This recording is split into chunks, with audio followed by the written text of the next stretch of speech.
Kathleen is my name. I am a dedicated professional woman of 31 years of age. Patrick and I share a home where we both reside. I've been considering starting a family a lot lately. Patrick, though, thinks otherwise. He believes that before starting a family, we should accumulate enough money to buy a home and settle down. As a result, we are both putting a lot of effort into saving for our future house. Patrick is adamant about his choice, despite my desire to have kids soon. Every time I mention the possibility of having children, he emphasizes how crucial it is to first purchase a home. The fact that he doesn't seem to get how I feel is distressing. I've made the decision to put in even more effort to help us save money so that we can get to our objective sooner. After a year of marriage, I've observed a certain something about Patrick and me. My opinions are rarely taken seriously by him. Even when we were dating, this was accurate. I used to admire his strong will, but now I understand that marriage is about both partners accepting one another's opinions. My concerns about our connection are growing. His parents' intense involvement in our lives makes things feel even more difficult. Patrick frequently visits his parents, who reside close. These visits help us save money, he explains. He occasionally goes out for drinks with his coworkers, though, and I learned that he doesn't account for such expenses in his savings plan. It seems unjust that he is more lenient about his own expenditures, yet quite rigid about saving for me. He even advises me to fast turn off lights and use less hot water, yet he doesn't do either of these things himself. Perhaps our relationship wouldn't feel so out of balance if he treated us equally. Every week we visit Patrick's parents, and it feels like there's always a new issue. They often ask, "When are you planning to have a baby?" "It's been a year since you got married," they say. "When will we get to see our grandchild?" Their constant comments put a lot of pressure on me. Meanwhile, Patrick just sits beside me quietly and doesn't say much to support me. This situation is very frustrating. I feel like I'm carrying the weight of these expectations by myself. Patrick's focus on saving and his parents' pressure to start a family make me feel stuck. Marriage should be about partnership, where both people listen to and support each other. I hope that Patrick and I can learn to work together better, not just on saving money, but also on making decisions that matter to both of us. I want our marriage to feel like a true partnership, where we both feel heard and valued. I can see it in Patrick's face. He's glaring at me disapprovingly. It's clear he wants to tell me, "Don't say unnecessary things." Like him, I want a child too, but he insists that we must first build our own house. What frustrates me even more is how his parents keep pressuring me about having a child. Instead of advising Patrick, who refuses to listen to me when I bring up the topic, they turn all their focus on me. During every visit to their home, I feel overwhelmed by their constant remarks. Even though I want to speak up, I'm silenced by their relentless pressure to have a grandchild. It's inappropriate for them to keep badgering me about this, especially when Patrick is the one unwilling to take the next step. After the meal that evening, Patrick casually announced, "I'm going out for a smoke." That's when one of my in-laws said something that stung deeply. "Kathleen, it seems like you're always working. If you want to be a proper housewife, you should quit your job and focus on being a good wife. Maybe that's why Patrick isn't paying attention to you." Their words felt like a slap. It sounded as though they were blaming me for not having children simply because I have a career. I couldn't hold back any longer. "It's Patrick who asked me to work in the first place," I retorted. "If you're so concerned about this, why don't you talk to your son first instead of lecturing me all the time?" My voice rose with anger. I want children too, but Patrick refuses to even consider it until we have a house. If you want someone to convince, start with him. Stop putting all the blame on me. My words left them stunned. There was silence around the table as I stood up, muttered an apology, and walked out. By the time I reached the entrance, my anger had shifted toward Patrick. There he was casually smoking by the door as though nothing had happened. I climbed into the car without saying much, but Patrick followed me and asked, "Hey, are we leaving already?" He sounded completely unbothered by what had just happened. Knowing he would never be honest with his parents about the situation, I felt fed up with all the stress they were piling on me. As the car started, I told Patrick firmly, "I'm not visiting your parents' house anymore." He looked shocked and asked, "Why not? We save on food expenses by eating there. Plus, you want a house and kids too, don't you?" That was it for me. I couldn't take the constant demands anymore, from his parents or from him. Both of them seemed more interested in blaming me than working together to solve the real problems. It was clear things needed to change, and I wasn't going to keep quiet any longer. I snapped and said, "If saving money is so important, why don't you cut back on things like your drinking parties or smoking, instead of driving all the way to your parents' house just to save on one meal? Why not focus on saving money in ways that actually make a difference?" My frustration boiled over as I continued. "Everyone needs a break sometimes, but you keep putting all these rules on me, like not using hot water or making sure the lights are off by 9 p.m. Do you think we can save money without you sacrificing anything? If I have to do all of this alone, then I don't even want the house. I'm tired of this." Patrick brushed it off, saying, "It's not a big deal." But I shot back, "No, it is a big deal. How much patience do you think I have? I've put up with this for so long." I was also angry about how he acted in front of his parents, pretending that I was the reason we weren't having children. "I'm tired of always being blamed for not giving them grandchildren," I said. "It's not me who doesn't want kids. It's you. I've been saying for ages that I want children soon, so stop being so stubborn."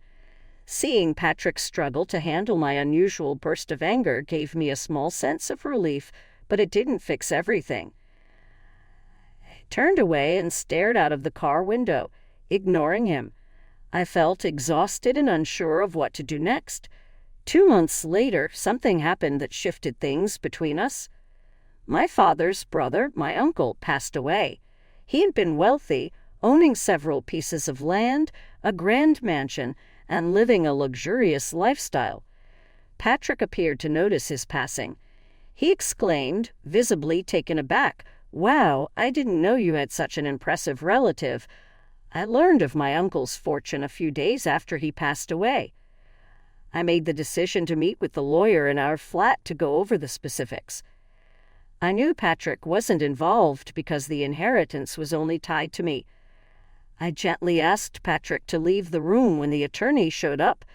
Even if it was a personal issue that didn't involve him, he appeared uneasy about the subject of inheritance. I had to consider our relationship during the entire time. Patrick's behavior, from his frugality to his unwillingness to compromise, had worn me down. Yet here he was, suddenly intrigued by my uncle's wealth, even though he had been so dismissive about everything else.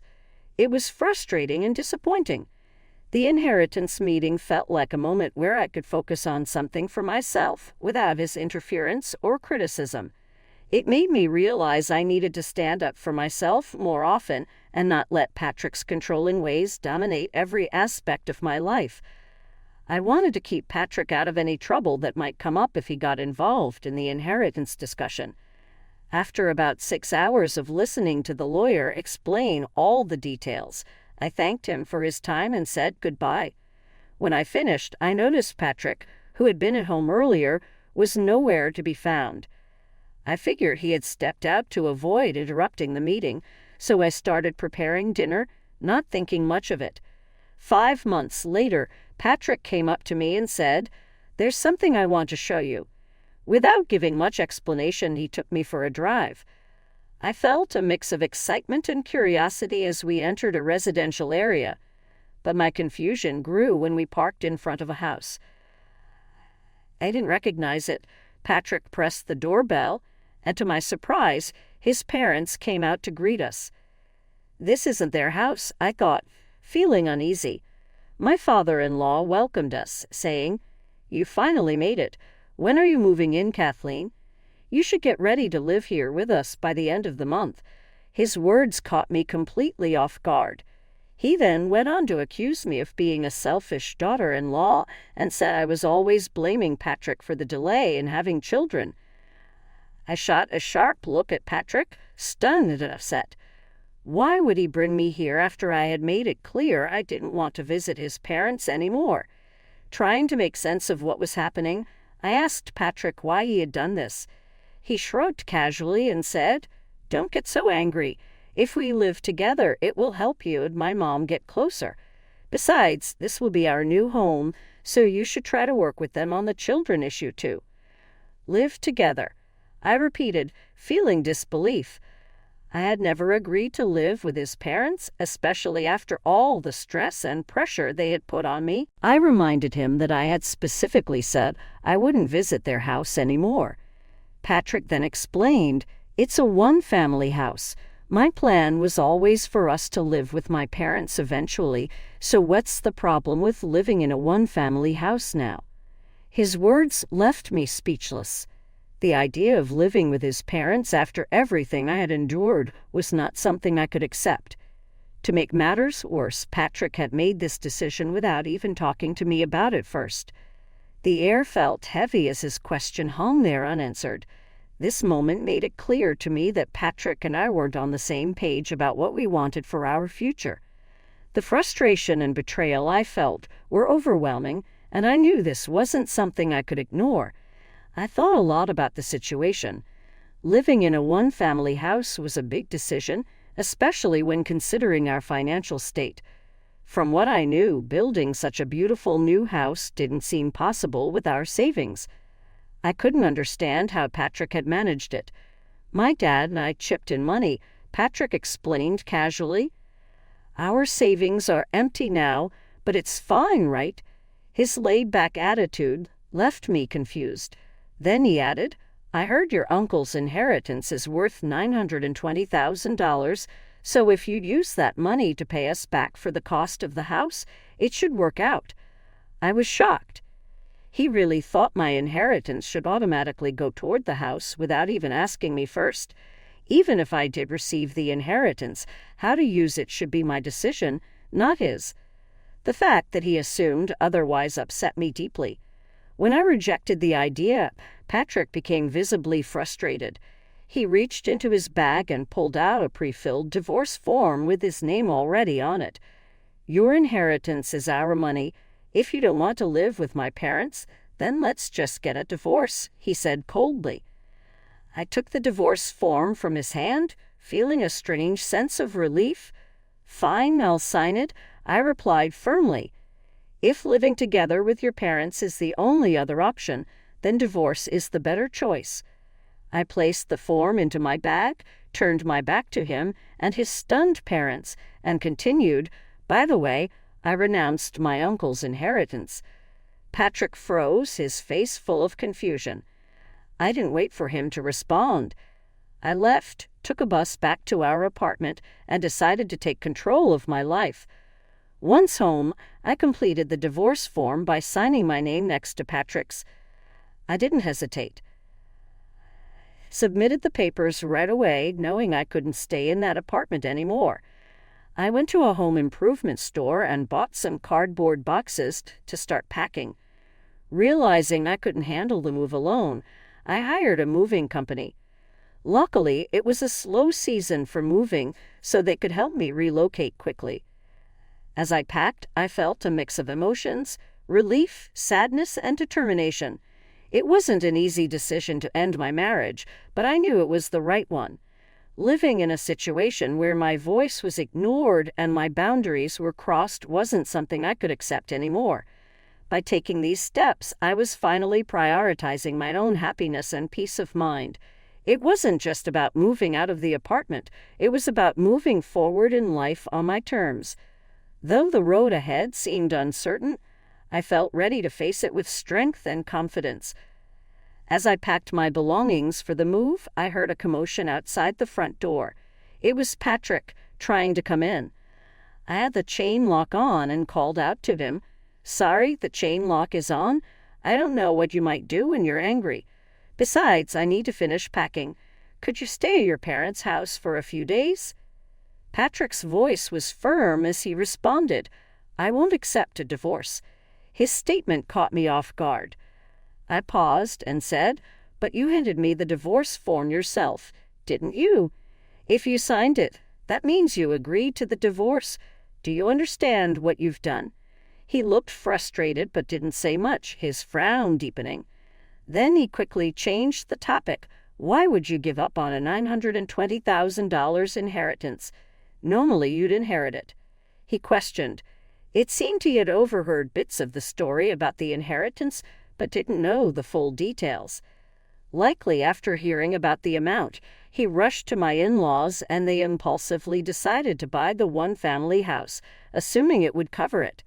They hadn't stopped to think about the consequences. I took a deep breath and explained, "The inheritance came to me because there wasn't anyone else to claim it. My uncle had 2 sons, 4 daughters, a wife, and grandchildren. However, all of them renounced the inheritance, so it ended up coming to me. Yes, my uncle had $920,000, but he also had to demolish his mansion, spend a lot on maintaining his land, and pay off significant debts. After understanding everything, I realized it was better to renounce the inheritance than to take it and deal with all the problems that came with it." Patrick stared at me in disbelief. "No way, so even if you had inherited $920,000, you're saying there wouldn't have been much left? That's fraud." I shook my head. "It's not fraud. The lawyer and I discussed everything properly. The truth is someone overheard part of the discussion, but didn't stay long enough to hear the whole story. They misunderstood and spread false information. That's how all this confusion started." My explanation left Patrick speechless. For the first time, he seemed to realize the mistake he had made. He had jumped to conclusions, made plans without consulting me, and had involved his parents in decisions based on incomplete information. As I continued packing, I could sense that Patrick was finally reflecting on his actions. Whether or not he fully understood the consequences, I knew one thing for sure. I wasn't going to let myself be dragged into a life where my voice and choices didn't matter. For me, this was the beginning of a new chapter, one where I would take control of my own life free from the pressures of Patrick and his family. "It's too late now," I said firmly. "You betrayed my trust. We've already filed for divorce, and we are no longer a couple. Why are you suddenly saying you don't want a divorce now? If you truly didn't want this, you should have followed me right away when I returned, shouldn't you?" I reminded him that his actions had consequences and no amount of regret could change what had already happened. I added, "Your mother's opinion about the divorce doesn't change the fact that you and your father invested in the one-family house without considering my feelings or even discussing it with me. Your mother doesn't understand the value of money because she hasn't worked or handled finances the way I have. But that's not my problem anymore." I was realizing that I wasn't responsible for listening to his complaints about his family anymore. If we were still married, maybe I would have cared, but we're not a couple now. Besides, have you even submitted the divorce papers yet? Patrick looked desperate and pleaded, "If you don't file them, we can still fix this. Please, let's live together in the one-family house.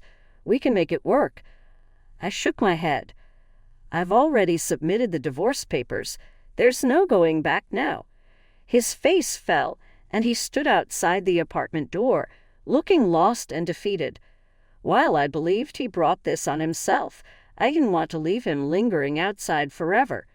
Still, I had no time to waste, so I focused on my preparations for the move. After a while, he left, and I continued with my plans. Since my supervisor had previously served as a mediator between Patrick and myself, I later told my employer about the divorce. I felt compelled to apologize for the outcome. I also discussed the problem with my coworkers over lunch, many of whom had been at our wedding. Patrick shocked me that day by storming into my department in front of everyone.